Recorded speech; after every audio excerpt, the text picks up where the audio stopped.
Queridos irmãos e alunos da Escola Bíblica Dominical da Nova Vida em Bom Sucesso, um grande abraço a todos, espero que todos estejam bem.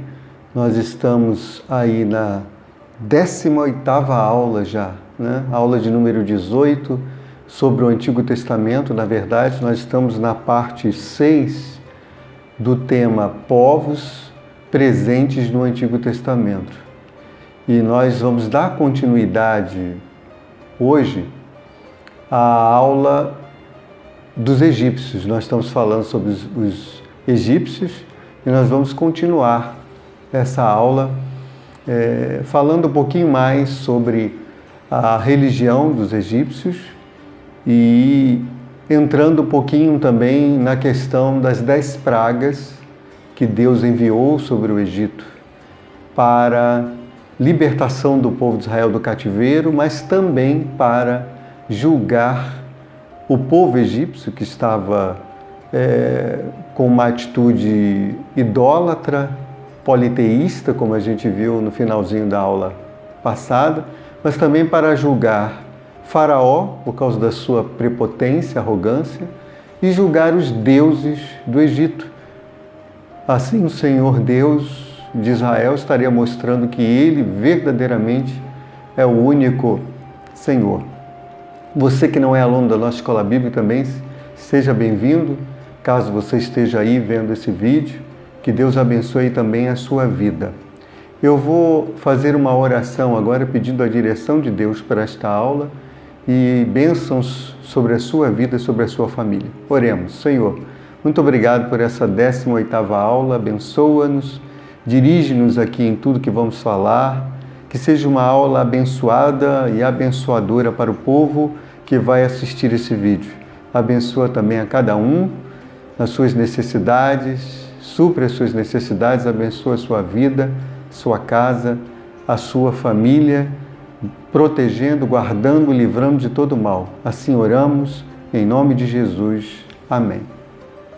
Então vamos lá. Na aula passada, então, comecei a falar sobre o povo egípcio e falei um pouco da origem do povo, vindo de Cã, que era filho de Noé. Falei também do Egito como nação sendo mencionada a primeira vez na Bíblia. Falei do Egito como dos grandes impérios da humanidade.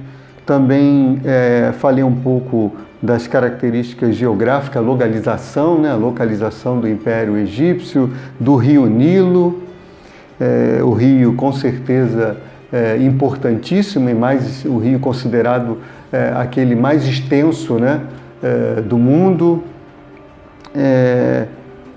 Falei da citação dele na Bíblia, em Êxodo capítulo 1, versículo 22, falei um pouco da política do Egito, da unidade do império, do faraó, do poder faraônico, um poder absoluto, o faraó como uma divindade. Falei da família muito valorizada pelo egípcio, inclusive a mulher, mas que havia poligamia, e comecei a falar sobre algumas características da religião egípcia. Falei dos deuses que eram adorados, ou seja, uma religião politeísta, que adoravam até animais. E continuando hoje, eu vou falar um pouquinho mais sobre as características desses deuses egípcios.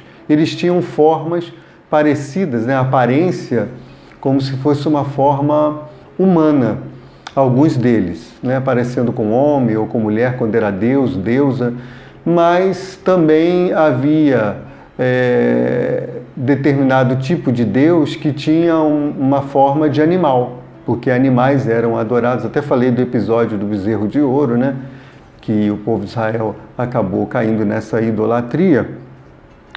E alguns outros deuses tinham uma forma que é chamada de forma híbrida. O que é uma forma híbrida? Parte do corpo era com aparência humana e a outra parte com a aparência de um animal. O deus Horus, por exemplo, que eu falei um pouco também na aula passada, filho de Osíris e de Ísis, são deuses do Egito. Esse deus Horus, ele tinha essa aparência híbrida. o corpo de homem, mas a cabeça de um animal, no caso o falcão, tá? Tudo aquilo que eu estiver falando, você já sabe, vai aparecer aí na tela palavras, frases, sínteses, né? Aquelas frases bem objetivas para você entender e também algumas imagens, tá? Para ilustrar a aula de hoje. Eles também, poderia haver também, né, algum deus com uma forma, por exemplo, infantil, de criança. O próprio deus Horus, ele aparece nessa forma que eu falei, e pode aparecer na forma infantil também como criança, tá? E além dessas características físicas semelhantes aos seres humanos, aos animais, eles também, os deuses egípcios, eles tinham características sentimentais, de atitudes parecidas com os seres humanos, quase dos seres humanos, né? Com as atitudes dos seres humanos, sentimentos dos seres humanos. Por exemplo, entre eles havia amor, havia discórdia, havia traição, vingança no relacionamento entre eles, né? Até morte, até assassinato. Há um Deus que é assassinado pelo seu irmão e depois ressuscita, quer dizer, intrigas, né? Arrogância, prepotência, individualismo, sede de poder, tudo isso bem parecido, né? Com as relações, infelizmente, com muitas das relações dos seres humanos. Bem, eles, além de serem politeístas, eles poderiam ser considerados também, por alguns estudiosos, como praticantes do enoteísmo. O que é o enoteísmo? O enoteísmo é quando a pessoa adora um único Deus, ou seja, adora apenas um Deus, mas ele crê e acredita na existência de outros deuses que também têm poder. Então, o cidadão egípcio podia adorar o panteão completo dos deuses egípcios, né, todos os deuses, ou ele poderia escolher um a adorar sem desmerecer os outros, reconhecendo a divindade dos outros também. Isso é o enoteísmo, tá? Bem, eu vou falar agora então de alguns deuses, os principais deuses, vou citar alguns dos principais deuses do panteão egípcio e vou daqui a pouquinho falar sobre alguns desses deuses, relacionando-os às pragas, as 10 pragas que Deus enviou para o Egito, né? Sobre o Egito, afrontando, desafiando, desmoralizando, como eu falei na aula passada, derrotando esses deuses, porque Deus vai agir exatamente na área de domínio, vamos dizer assim, ou que os egípcios imaginavam, que era de domínio desses deuses. Deus então o Jeová, o Deus de Israel Todo-Poderoso, vai agir com mão forte nessas áreas, estabelecendo fenômenos sobrenaturais e naturais, porque as pragas do Egito estão relacionadas a fenômenos sobrenaturais e naturais que iam frontalmente contra a crença dos egípcios e dos deuses egípcios. Então, Ptah vai aparecer aí escrito na tela. É verdade que a forma de escrever varia de autor para autor, tá? Ptah, deus artífice da cidade de Mênfis, uma cidade poderosa nos tempos do Império Egípcio Antigo, tá? Tote, deus da erudição. Quem falava bem é porque geralmente servia a esse deus, recebia esse dom desse deus da erudição. Amon, deus que significa o oculto, o misterioso. Ator, com H, Ator, que é uma deusa da alegria. Eu vou citar outros agora, mas eu quero falar desses outros deuses relacionando cada um deles com as pragas, as 10 pragas do Egito, tá? Então, deuses que foram afrontados e derrotados por Deus, pelo Senhor Deus, né, de Israel, durante os eventos das 10 pragas do Egito. É importante dizer que, em primeiro lugar, com as pragas que Deus enviou, as 10 pragas, Deus queria, em primeiro lugar, libertar o povo de Israel da escravidão egípcia. Esse era o primeiro objetivo. Por quê? Porque Deus amava e ama o seu povo, tá? O segundo objetivo era estabelecer juízo sobre o povo egípcio, pagão, idólatra, sobre Faraó, que se considerava uma divindade, e sobre os próprios deuses do Egito. E esse segundo objetivo está bem claro em Êxodo capítulo 12, versículo 12. Êxodo capítulo 12, versículo 12, que diz assim: porque naquela noite passarei pela terra do Egito e ferirei na terra do Egito todos os primogênitos, desde os homens até os animais, executarei juízo sobre todos os deuses do Egito. Eu sou o Senhor. Então aqui Deus está falando da 10ª praga, que a gente vai ver depois. Mas ele está dizendo que ele estaria estabelecendo juízo sobre os deuses do Egito.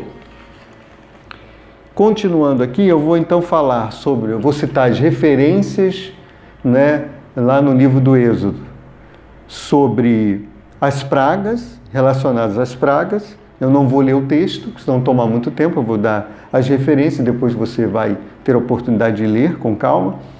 E eu vou falar então a referência à praga, né, que tipo de praga foi, e os deuses afrontados por Deus, por Jeová. Né, os deuses que estavam sendo com aquelas pragas desmoralizados pelo Senhor, tá bom? Eu usei como fonte de pesquisa para fazer essa relação o quadro das 10 pragas na Bíblia Anotada e Expandida, essa que eu uso aqui, o livro Geografia da Terra Santa, esse livro aqui, do pastor Enes Tognini, e o Manual Bíblico de Halley, além de outros que eu, né, esse livro aqui, além de outros que eu já consultei também e me ajudaram, tá? Então vamos lá. Êxodo capítulo 7, versículos de 14 a 25, nós vamos ter a primeira praga. As águas do Nilo vão virar sangue. As pragas, ou melhor, as águas do rio Nilo viram sangue. Esta é a primeira praga. Tá? Que deuses o Senhor Deus de Israel estava afrontando? Api, com H, né? Api, espírito do Nilo, e Quinum, guardião do rio Nilo. E o próprio rio Nilo, porque muitos egípcios acreditavam que o rio Nilo, que fornecia vida, não é, fertilidade para o Egito, era um próprio Deus, era um Deus. Então Deus, Jeová, Senhor dos exércitos, Deus de Israel, estava agora aqui afrontando e derrotando esses deuses aí que eu citei, ao transformar as águas do rio Nilo em sangue. Êxodo capítulo 8, versículos de 1 a 15, nós temos a segunda praga, praga das rãs. Os deuses afrontados, Ekit, começa com H, você vai ver aí o nome dele, Ekit, forma de um sapo, era um deus que tinha a forma de um animal, você lembra que eu falei disso? Poderia ter a forma de animais. Api, de novo, espírito do Nilo. E um dado importante é que a rã era extremamente imunda para os egípcios. Eles tinham horrores, tá, das rãs. Êxodo capítulo 8, do versículo 16 a 19, nós temos a terceira praga, a praga dos piolhos. Ataque aos sacerdotes, aos magos e a todos os deuses do Egito. Por quê? Pois o piolho, preste atenção nisso, era considerado um inseto imundo, abjeto. Com a praga, os piolhos profanaram as vestes sagradas, né, dos sacerdotes, as oferendas que eram dadas, né, oferecidas aos deuses, e os lugares sagrados. Então, só com essa praga dos piolhos, Deus aqui está atacando toda a religião egípcia e os deuses do Egito. Êxodo capítulo 8, do versículo 20 ao versículo 32, nós temos a quarta praga, a praga das moscas. A afronta, né, a desmoralização é com relação ao deus Vashti, que se manifestava na forma de mosca. Então Deus está atuando no pretenso espaço de domínio, de poder desse Deus, né? Que na verdade é o Senhor que tem todo o poder.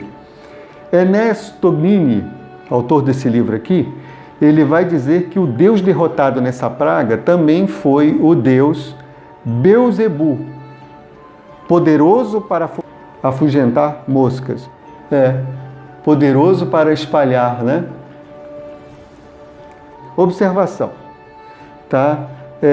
Geralmente esse Deus ele é associado não aos egípcios, ele é associado aos cananeus e filisteus. Mas aqui o Ernesto Gnini diz que ele também poderia ser considerado um Deus egípcio. E a outra observação que eu quero fazer é que a partir dessa praga, a quarta praga, a terra de Gósen, onde ficava o povo hebreu, ou seja, onde ficava Israel, passou a ser uma terra poupada, ou seja, as primeiras 3 pragas atingiram também a terra de Gósen, onde estavam os hebreus. Mas a partir dessa quarta praga, Deus faz a distinção, a separação, e só no restante do Egito é que as pragas vão acontecer. Isso está em Êxodo capítulo 8, versículo 22 e 23. Naquele dia separarei a terra de Gósen, em que habita o meu povo, para que nela não haja enxames de moscas, e saibas que eu sou o Senhor no meio desta terra. Que coisa interessante, né? Deus aqui faz a distinção. E aí você pode estar pensando, mas pastor, por que as 3 primeiras pragas atingem a terra em que o povo hebreu está, se as pragas eram direcionadas somente para os egípcios? Eu acredito que Deus estava querendo, pelo que eu li nos comentários ali, eu li esse comentário, o novo comentário bíblico do Antigo Testamento da Central Gospel, eu li essa parte aqui no comentário bíblico Moody, tá, da Imprensa Batista Regular, e da CPAD, o comentário bíblico Matthew Henry. E parece que há um consenso entre os comentaristas de que Deus queria provar, né, sem deixar dúvida de que Ele era o Deus que estava agindo com aquela mão poderosa, com aqueles fenômenos sobrenaturais e naturais. Ele não queria deixar nenhuma dúvida, nem na cabeça do povo de Israel e nem na cabeça dos egípcios, né? Ele não queria deixar nenhuma dúvida. Então agora ele faz a separação a partir da quarta praga, ele separa. Diz, olha, a terra onde os hebreus estão, essa vai ser protegida, guardada. E as outras terras do Egito, os egípcios vão sofrer com as pragas que elas eram pragas graduais, gradativas em termos de gravidade, de destruição, né, de poder. Então, a partir dessa quarta praga, as pragas vão aumentar o seu poder destruidor, tá? Então, Deus está demonstrando com isso que Ele realmente é o Deus de Israel e é o Deus que estava julgando os deuses do Egito, tá? De repente você pode estar pensando, mas ele poderia, desde a primeira praga, poupar a terra de Gósen. Sim, ele poderia, mas uma coisa é a terra ser atingida, a terra de Gósen. Outra coisa é o povo hebreu. Segundo os comentaristas, provavelmente Deus protegeu o povo hebreu, mesmo que a terra de Gósen fosse atingida, como foi nas primeiras 3 pragas. E Deus não queria deixar margem de dúvida, tá? Sou eu que estou agindo. Porque era possível que os egípcios pensassem, nós estamos sofrendo o julgamento dos nossos deuses pelos nossos erros, e a terra de Gósen, vamos supor que Deus tivesse poupado nas 3 primeiras pragas. A terra de Gósen, de repente, os nossos deuses acharam indiferente porque o povo hebreu não segue a eles. Ou então, quem sabe os nossos deuses estão furiosos conosco, mas agiram com misericórdia com o povo hebreu. Ou então, o Deus dos hebreus até que tem força, protegeu eles nas 3 primeiras pragas, né? Protegeu, e tal. Protegeu da fúria dos nossos deuses. Então, Deus não queria deixar margem para dúvida. Era Ele que estava agindo e os egípcios perceberam isso quando notaram que a partir da quarta praga, a terra de Gósen, onde estavam os hebreus, não sofreu nada. Agora, olha que mensagem interessante. É que, mesmo que a nossa terra de Gósen, sofra algum problema, sofra algum ataque, sofra alguma praga, Deus tem poder para nos proteger, de tal forma que o problema esteja à nossa volta, no contexto em que estamos vivendo e de repente não nos atinja. Olha que grande livramento Deus faz, né? Não apenas livrou a partir da quarta praga o povo de Israel de ser atingido por aquelas pragas, a terra onde eles estavam, mas das 3 primeiras, provavelmente, livrou também para que eles, a terra sofresse, mas eles não sofressem. Essa é uma possibilidade que os comentaristas colocam, é sempre uma possibilidade e que é algo que pode realmente ter acontecido. Bem, antes de terminar, né, eu quero deixar uma tarefa de casa que, na verdade, eu tenho chamado de prazer de casa. Eu quero deixar para vocês estarem lendo do capítulo 7 ao capítulo 9 do livro do Êxodo, porque vai consolidar a aula de hoje e vai preparar para a aula do próximo vídeo, tá bom? Eu vou ficando por aqui hoje. Nós vamos continuar na aula que vem falando sobre, a partir da 5ª praga, e vamos falar um pouquinho mais sobre algumas crenças dos egípcios, e vamos fechar, eu prometo que na aula que vem nós vamos fechar esse assunto dos egípcios, tá? Que Deus abençoe sua vida, sua casa de forma rica e abundante. Até lá, se Deus assim permitir.